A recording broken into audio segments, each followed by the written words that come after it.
Estamos en Conectados del Museo de la Memoria y los Derechos Humanos.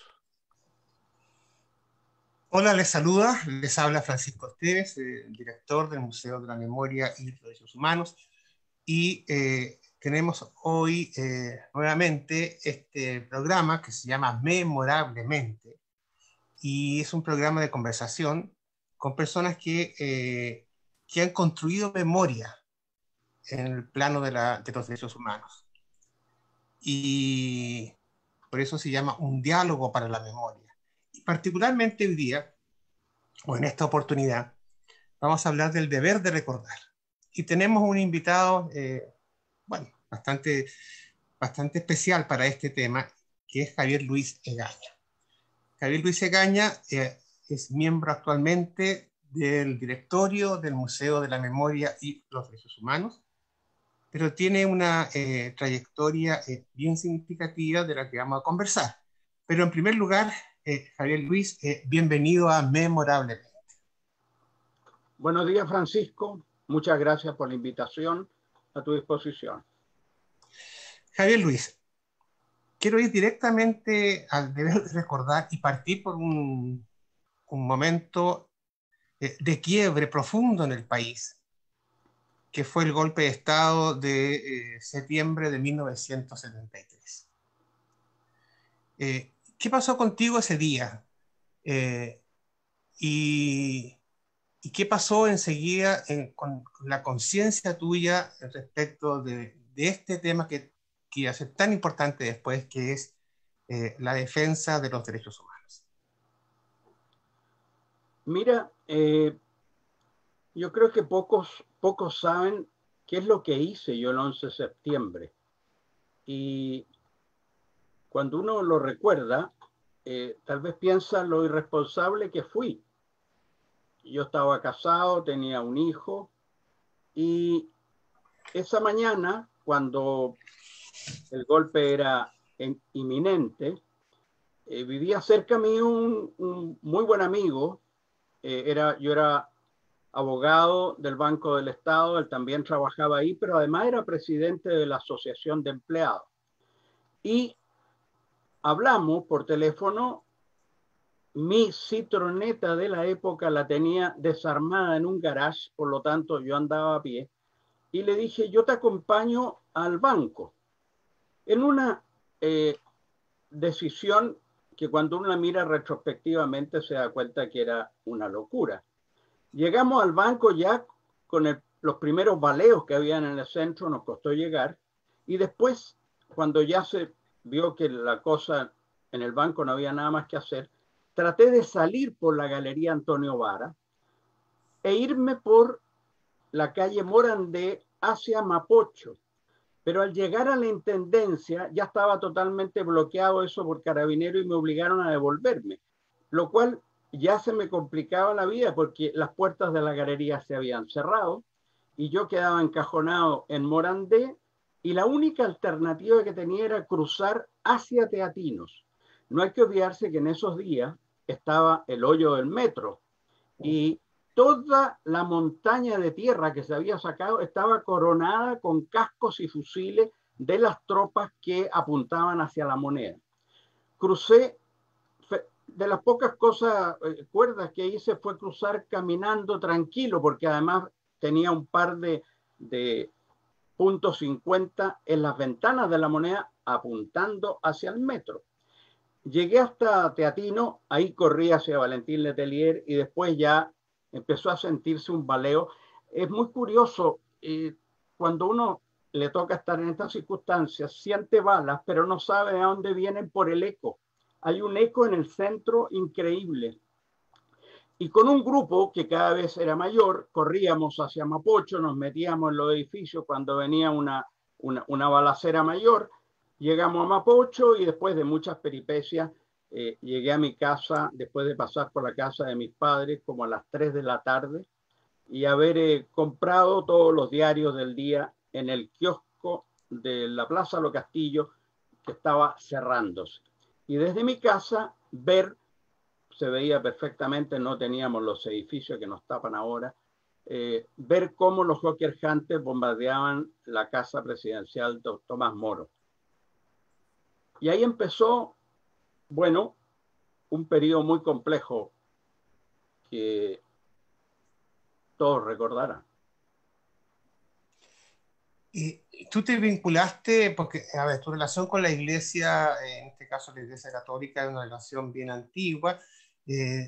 Tú asumiste un poco las posiciones que tomó el cardenal tempranamente frente al golpe de Estado. ¿Cuál fue tu posición en ese momento?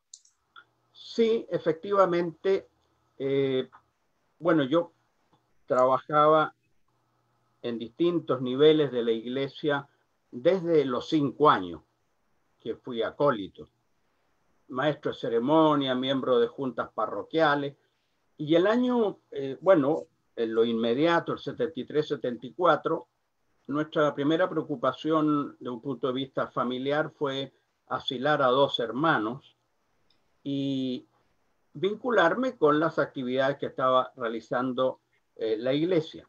En ese momento me pidieron desde el episcopado si podía colaborar con la inauguración del templo votivo de Maipú, que se bendijo y se inauguró oficialmente el año 1974.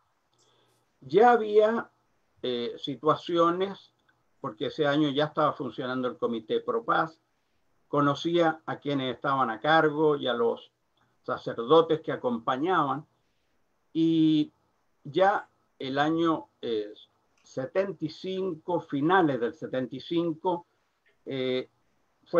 había una presión muy fuerte del gobierno militar hacia el cardenal para que cerrara el comité.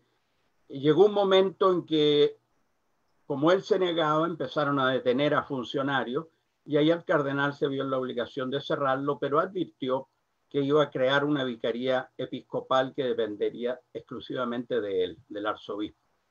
Y ahí, a través de su vicario en esa época y secretario ejecutivo, el último secretario ejecutivo del Comité Pro Paz, Cristian Prech, me llamó para que pudiera asumir la secretaría ejecutiva de esta nueva vicaría, que oficialmente se fechó en el 1 de enero de 1976. Entonces tú estás desde el comienzo, estuviste desde el comienzo en la Vicaría de la Solidaridad. Sí, fui el primer secretario ejecutivo desde el año 76 al año 81.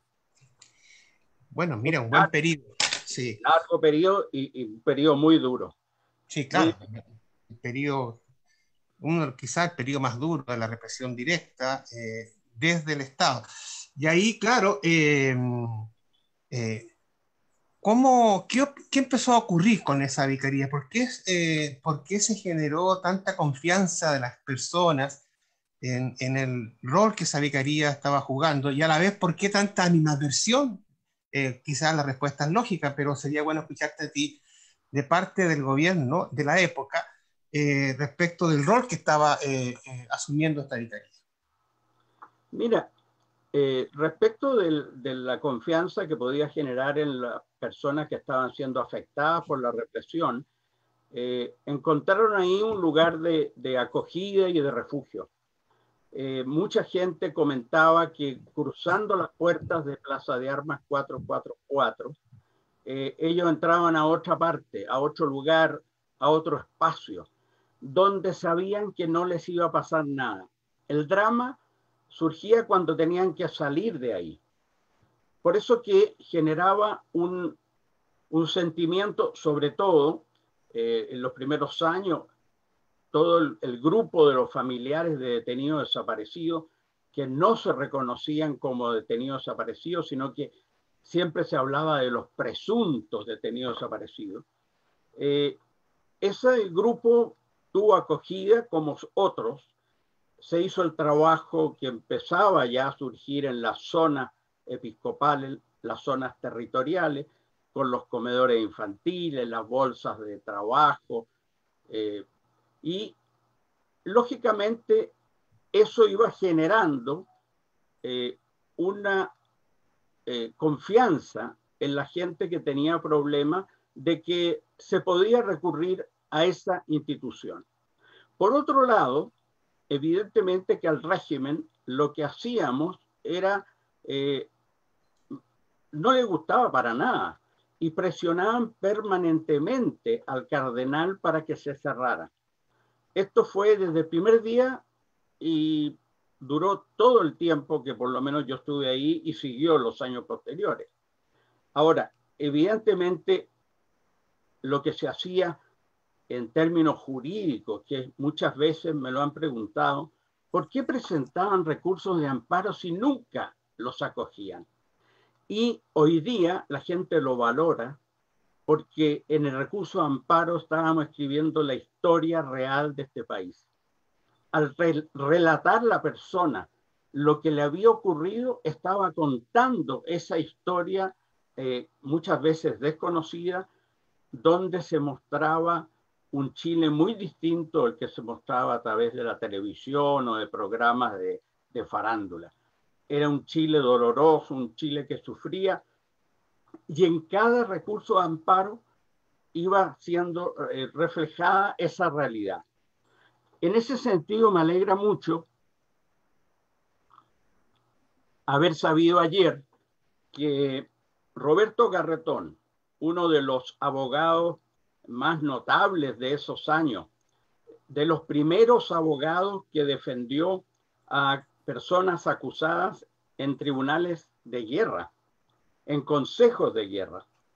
Muchas veces lo comentaba Roberto y los pocos que trabajaban en ese frente en esos años, que les pasaban el expediente una hora antes de la vista de la causa, como se llama. No alcanzaban ni a leer de qué se les acusaba cuando ya tenían que defenderlo, y por supuesto siempre eran fallos condenatorios.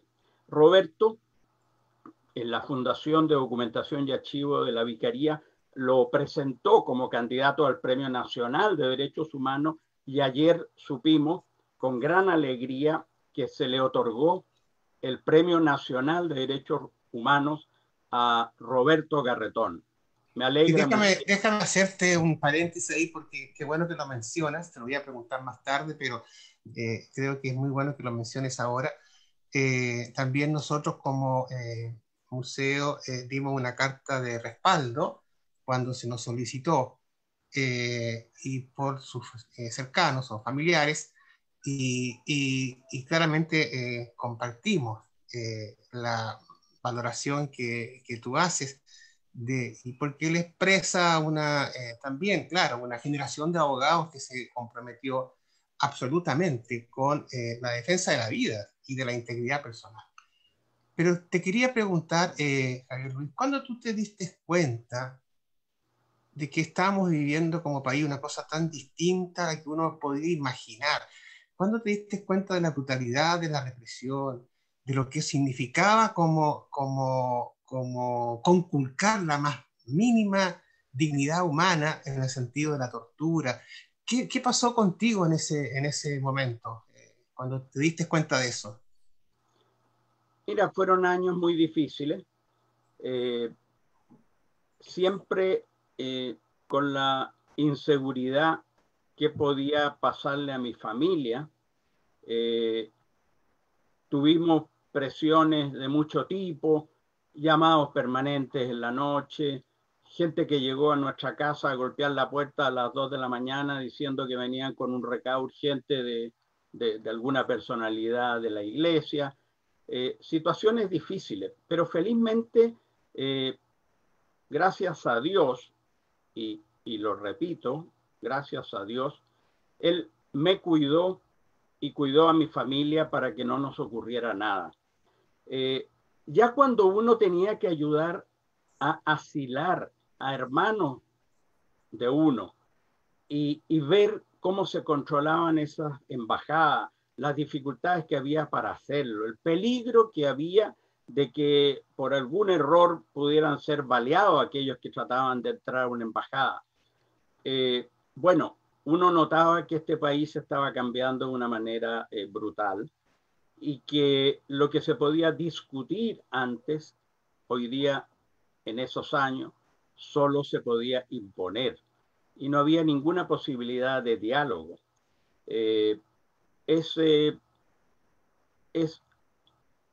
O sea, yo creo que con los años se le van durmiendo muchas imágenes que en esas épocas fueron muy duras, y yo creo que por razones obvias. Tú, por lo demás, lo conoces muy de cerca, Francisco, porque tú trabajaste en esos campos de manera muy, muy eficiente desde el principio. Y te habrás dado cuenta que al final éramos un grupo muy pequeño. El resto prefería no meterse o mirar de un poco más distante. Y bueno, tal vez el momento de quiebre de esta situación se produce el año 78, cuando estábamos culminando el año de los derechos humanos y estábamos cerrando el simposio internacional al cual vinieron 45 personalidades del mundo de los derechos humanos de todos los continentes. Y 2 días antes, tal vez, o pocos días antes de iniciar el simposio, se descubre la dramática situación que se encuentra en los hornos de Lonquén. Un viejo Inocencio que recorría los cerros buscando a su hijo que había desaparecido, llega con esta información a la vicaría. Nosotros todas estas denuncias las chequeábamos porque evidentemente recibimos también muchas denuncias que no condujeron a nada. Pero esa vez fueron 2 personas de nuestra confianza con este caballero a ver los hornos. Por arriba fue imposible porque habían tapeado con cemento, pero por abajo de los hornos se pudo ver que había un somier que sostenía restos humanos. Y bueno, se pudo comprobar que podían ser de los campesinos de Paine, que habían familias enteras que habían sido desaparecidas. Bueno, se hizo una comisión de hombres buenos en un momento determinado, y lo que muchos nos dijeron, ¿por qué no lo denunciaron de inmediato? Por una razón, estábamos a 48 horas de iniciar un simposio. Seguramente el régimen nos iba a acusar que habíamos montado el simposio para dar a conocer los hornos de Lonquén. Y efectivamente habría perdido la verosimilitud y la fuerza que tenía la denuncia. Por eso preferimos esperar una semana. Se hizo esta denuncia a la Corte y una comisión de hombres buenos, donde habían 2 directores de medios importantes, abogados, don Enrique Alvear encabezó esta comisión que visitó el lugar, comprobó los hechos y se denunció. A partir de ese instante, la palabra presunto se pudo borrar de todas las afirmaciones. Ya no eran presuntos detenidos desaparecidos, sino que eran personas que habían sido detenidas y que después de su detención habían desaparecido. Javier Ruiz, mira, qué impactante lo que estás contando. Hace no mucho en el Museo de la Memoria montamos la exposición de pinturas que se hizo con ocasión de ese simposio de 1978. Fue bien, era bien la muestra artística era bien notable. Y ahora tú estuviste también como muy involucrado en la reposición de esa exposición. Duró muy poco en su momento, ¿no es cierto? Eso fue el 78 mismo, ¿no? El 78 mismo, durante el simposio, se montó en el Museo de San Francisco y se invitó a amigos, artistas del mundo que mandaran sus obras. Realmente el número de obras que se expuso en San Francisco es muy superior de la que hoy día tenemos y que logramos reponerla en el Museo de la Memoria, porque muchos artistas prestaron obras en solidaridad para esa exposición. Y realmente fue una exposición muy, muy significativa. Yo creo que es la más importante de todas esas décadas. Logramos también con 30 artistas chilenos que cada uno pintara uno de los 30 derechos humanos. Y se hizo una carpeta serigráfica, que lamentablemente no había ninguna posibilidad de hacer muchas copias. Fueron 220 carpetas que se le regalaban a los artistas y a los visitantes del simposio. Y esas láminas, cada artista plasmó en ella un artículo de los derechos humanos. Eso evidentemente estuvo en la exposición del museo y mucha gente por primera vez las vio. En la Fundación de Documentación y Archivo de la Vicaría hemos hecho una versión de los 30 artículos de los niños y estamos preparando todo un material pedagógico para que esto se pueda trabajar en colegios y en otras instituciones. Porque evidentemente en la medida en que uno conoce cuáles son los derechos, puede primero respetarlos uno, pero enseñarlo para que otros también lo hagan. Si no, esto es un poco la selva donde gana siempre el más fuerte. Yo creo que esa fue la gran enseñanza que tuvimos ese año 78, que además era un año de muchas convulsiones. No hay que olvidarse que ese año murieron dos papas, Pablo VI y Juan Pablo I. Yo me recuerdo, el cardenal Raúl Silva fue a ambos cónclaves y después que volvió del cónclave que había elegido a Juan Pablo I, me acuerdo haber estado en su mesa y él comentó, mira, estas cosas son muy cansadoras, qué bueno que ya elegimos papa y estamos tranquilos. A los 30 días tuvo que volver a subirse al avión y partir a elegir a Juan Pablo II. O sea, un año lleno de acontecimientos que dentro de la vida de la iglesia, donde la vicaría estaba inserta, eran muy fuertes y muy significativos. Luis, hace un rato atrás, tú usaste una expresión que yo creo que se usa muy poco ahora, la expresión hombres buenos. La escuché de ti y yo, sí, la verdad es que es muy poco. La pregunta es la siguiente, ¿tú consideras que Raúl Silva Enrique, el cardenal, fue un hombre bueno? Sí, y lo digo sin lugar a dudas. Como toda persona, era un hombre con su carácter, con sus virtudes y con sus defectos, pero un hombre profundamente humano. Yo vi varias veces llorar al cardenal Raúl Silva, no solo por ver la miseria con que se trataba a muchas personas cuando se les detenía o se les torturaba, sino que cuando esos matrimonios, me acuerdo en un acto y en el Colegio San Ignacio con muchas mujeres sobre todo, él lloró porque dijo, ¿cómo es posible que un matrimonio no tenga un espacio digno donde hacer el amor? Está rodeado de chiquillos, solamente tienen una cama, es una pieza. ¿Cómo no le damos vivienda a tanta gente que lo necesita? Él fue un hombre que primero en Cáritas Chile trabajó, fue su presidente, después ya fue obispo de Valparaíso y arzobispo de Santiago por tantos años.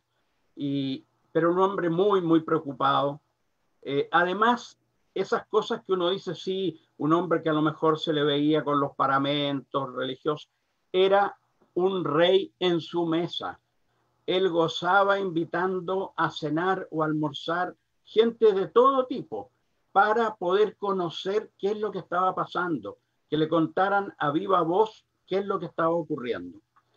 Yo me considero un afortunado de haberlo conocido, haber trabajado con él y haber podido venir desde Roma, donde estaba cumpliendo funciones diplomáticas, a su funeral.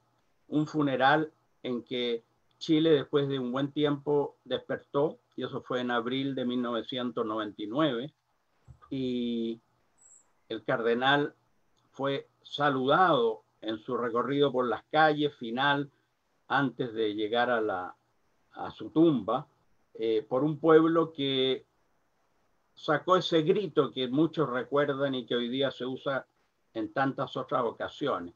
Raúl, amigo, el pueblo está contigo. Un hombre que la iglesia y el país, con un poco de generosidad, debiera reconocerle más su labor. Sí, yo creo que hay un gran reconocimiento a la labor de él, en quienes trabajaron con él. Tú hiciste una afirmación que él dijo bien interesante, yo no la conocía. ¿Dónde pueden hacer el amor las parejas? Hice una asociación de ideas y te hago una pregunta muy a título personal. Eh, ¿Qué piensas tú del celibato? Mira, este es un tema que se ha debatido tanto. Yo, después de lo que he visto, a mí me ha tocado trabajar con tantos sacerdotes, tanto cura. Yo creo que el celibato debiera ser una opción. Yo creo que hay sacerdotes que piensan que pueden desarrollar su sacerdocio de mejor forma conservando un celibato. Y otros que dicen, yo me encantaría desarrollar mi trabajo sacerdotal, pero no le veo inconveniente de poder tener mi familia. Me falta algo que me hace sentir incompleto. Por eso que yo creo que tarde o temprano, demoraremos algunos años, pero el celibato va a ser un tema que va a tener que revisarse y va a tener que darse la opción. La opción porque la situación yo creo que no puede durar más en una tensión que podría haber sido justificada en alguna época, pero que hoy día yo creo que ya no lo es. Javier Luis, tú fuiste embajador en el Vaticano. Sí, efectivamente. No deja de ser eso. ¿Qué puedes contarnos de esa experiencia? Mira, soy un privilegiado. Cuando me nombró el presidente Eduardo Frei Ruiz-Tagle, yo pensé que iba a ser por unos 3 años, que es el periodo que normalmente dura un embajador.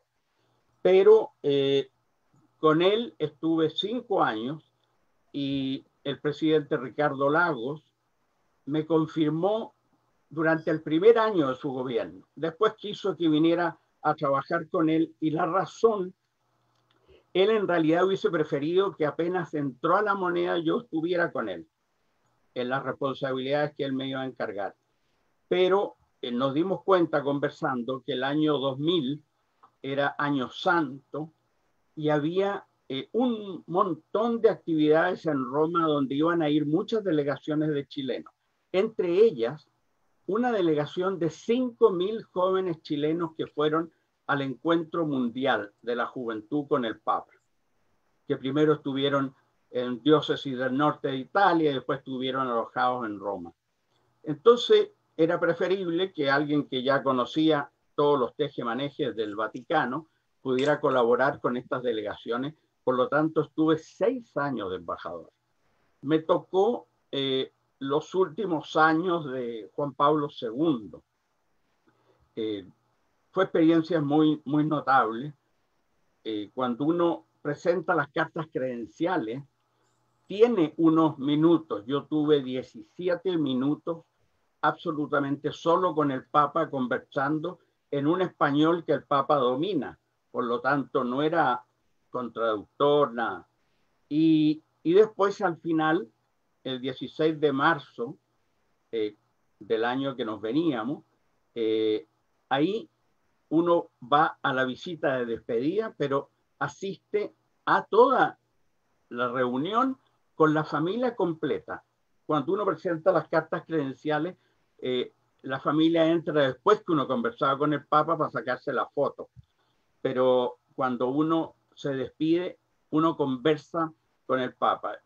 Y tuvimos ahí un momento que nunca lo he contado, pero creo que es muy significativo. Al terminar la reunión con el Papa, le dije, mire, Santo Padre, quería pedirle un favor. ¿Será posible que recemos juntos, tomados de las manos, con mi familia, un Padre Nuestro? Ah, sí, me dijo, seguro. Y nos paramos, nos tomamos las manos y rezamos un Padre Nuestro final de nuestra estadía en Roma como embajadores. ¿Qué pasó en esos 6 años? Bueno, da para una larga conversa, pero fue una experiencia extraordinaria. Javier Luis, a ti como católico, ¿te ha dolido la crisis de la iglesia actualmente? Sí, no solo me ha dolido, sino que me ha golpeado mucho.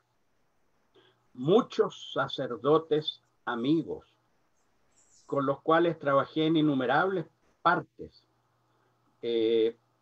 han tenido actitudes y han mostrado las debilidades humanas de una manera muy, muy fuerte.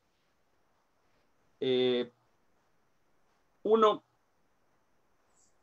no es nadie para venir a juzgar ni a criticar, pero por supuesto que en el plano personal, después de haber trabajado con tantos de ellos, uno queda bastante golpeado y esa religión que de repente uno la puede calificar de buenista, que le enseñan cosas, se aprende cosas, le exigen cosas, de repente los mismos que han hecho todo aquello muestran una faceta que tú no te habrías ni imaginado. Así que ha sido duro, ha sido muy duro y en muchos casos muy frustrante. Luis, pero no hace mucho tuvimos el momento en el museo donde tú estuviste muy presente, un momento de despedida para un sacerdote muy notable, José Aldunate. Ah, bueno. Ah, no, pero si junto a los que han aparecido con actitudes muy reprobables, hay otros que, como Pepe Aldunate, y hay muchos, que son hombres de un compromiso evangélico y una enseñanza para todos, una valentía, cómo se comprometieron en aquellos años de la dictadura, en el movimiento Sebastián Acevedo contra la tortura y tantos otros. Efectivamente, Pepe fue un gran hombre hasta el final y uno se siente reconfortado con sacerdotes como él, no cabe duda. Bueno, ahí te tocó una responsabilidad en esa actividad de organizar, de una actividad como masiva, de organizar que todo saliera bien. Eh, y entonces te quería preguntar, porque entre tu experticia se te ha ido colocando una como parte de tu currículum, que es una capacidad de organizar eventos muy masivos. ¿De cuándo comenzó eso? Y por qué te fuiste metiendo en esa línea? Si te gusta mucho hacerlo, ¿qué pasa con esa dimensión tuya de un gran organizador de eventos masivos? Mira, yo creo que tal vez desde el colegio, ya en el colegio organizaba las barras, incluso como exalumno del colegio, yo estudié en el Verbo Divino, el año 64, estamos hablando de la prehistoria para algunos que nos estarán viendo, el año 64 como exalumno me tocó dirigir tal vez la última barra masiva que se hizo en un campeonato interescolar, que era bajo el título El sueño de Pedrito. 600 alumnos del colegio trabajaron en una escenografía en la cancha del Estadio Nacional, acompañados de 304 que estaban sobre la puerta de la maratón y daban el respaldo con cartones, con plumeros, etc. Un dato curioso, entre esos 304 está el actual presidente de la República, don Sebastián Piñera, que siempre que nos hemos encontrado en diversas ocasiones, me saluda: ¿cómo está mi jefe de barra? Sebastián fue uno de esos esforzados alumnos que levantaba cartones de acuerdo a las indicaciones que se daban. A partir de ese instante, bueno, vino toda la época universitaria, tuvimos festivales nacionales e internacionales de la canción universitaria. Tuvimos en esos años una marcha que fue muy histórica, la famosa marcha por la paz y contra la guerra, que era una marcha pidiendo la paz en Vietnam, contra la guerra de Vietnam. Los que no saben lo que pasó ahí pueden ir a Google y buscarlo, porque contarlo es eterno. Pero esa guerra nos marcó a muchos. Hubo personas que se resistieron a ir a la guerra y fueron castigadas en los Estados Unidos.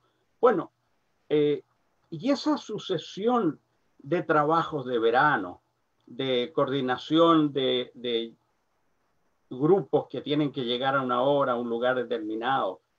Después yo fui encargado de eventos especiales en el gobierno del presidente Lago. En el gobierno del presidente Elwin me tocó organizar lo que se denominaron las reparaciones históricas. El entierro oficial y dándole el rango de jefe de Estado al presidente Salvador Allende, que fue el 4 de septiembre de 1990.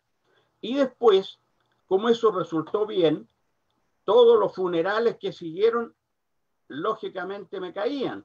Y ahí enterramos a Neruda y la Matilde, los llevamos del cementerio general hasta Isla Negra. Enterramos a Claudio Arrau, que murió en Viena y que llegó a Chile, y hubo que darle todo ese entierro lleno de música, de orquesta, de pianos, tanto en Santiago como en Chillán. Traer los restos de Orlando Letelier desde Venezuela y devolverle la nacionalidad que se le habían quitado poco antes de que lo asesinaran. Es decir, de repente los funerales o las visitas ilustres, los reyes de España, el presidente Bush, pero muchísima gente trabajaba en eso. Eran equipos enormes que se armaban y se constituían porque había 1000 detalles, desde los hoteles, los transportes, las acreditaciones, etc. Y después vinieron cumbres, tanto del Grupo de Río como la Cumbre Iberoamericana del 2007, aquella famosa del ¿por qué no te callas? Y así es largo enumerar cómo esta experiencia que partió en un colegio se fue perfeccionando con los años. Y yo creo que efectivamente le pudimos dar al presidente Elwin un funeral de Estado que varios me comentaron, más de algún mandatario en el mundo se quisiera un funeral como el que se le ofreció al presidente Allende, en justicia por ser un gran hombre que pudo conducir el país en un momento muy difícil como era el año 90. Javier Luis, año 90 dices, pero antes hubo en el 88 que enfrentar un plebiscito. Tú estuviste en una organización que trabajó arduamente para ir formando una conciencia ciudadana y también un tema de lo que era la formación de apoderados. ¿Cómo fue esa experiencia en Belén Educa? Mira, bueno, ahí trabajamos juntos porque tú estabas en ideas y hicimos un equipo muy grande. En realidad, lo que se llamó la Operación Belén, donde en realidad nunca ha salido nada, cómo se organizó, cómo se llevó adelante, fue la decisión que los obispos tomaron de hacer una educación cívica para que la gente participara.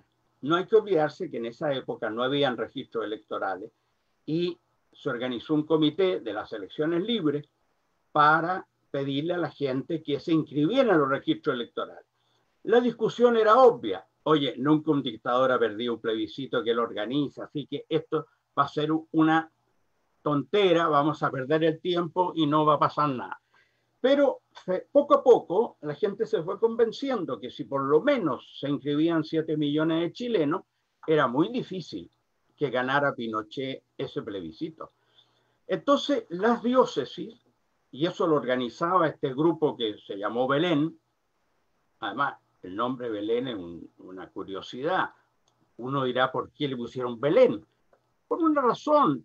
En el Nuevo Testamento, en el Evangelio, si no me equivoco, de Lucas, hay una parte, creo que en el capítulo 4, en que el emperador Augusto convoca a todos a inscribirse para un censo. Y José y María partieron a la ciudad de Belén, donde ellos tenían que inscribirse.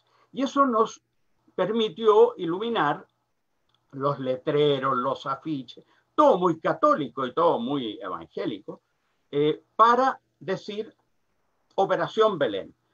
Y se formó equipos diocesanos en cada diócesis de Chile que capacitaban, como bien tú decías, gente que se especializaba en las mesas, etc.